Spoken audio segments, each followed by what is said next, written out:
Hey, it's Lara with your latest tech update. When you replace your business's computers, do you delete data off the old ones and then just get rid of them? You could be putting your business at risk. Old hard drives are often sold online. Cybercriminals buy them and attempt to recover millions of deleted files.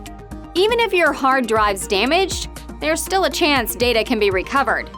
Good news, there is a way to protect yourself. Ask a professional to handle the data transfer to new devices. They can ensure old drives are sanitized, wiped totally clean, or even physically destroyed. You should do this with computers and any external drives. Would you leave important documents lying around for anyone to see? Of course not. Your digital information deserves the same protection.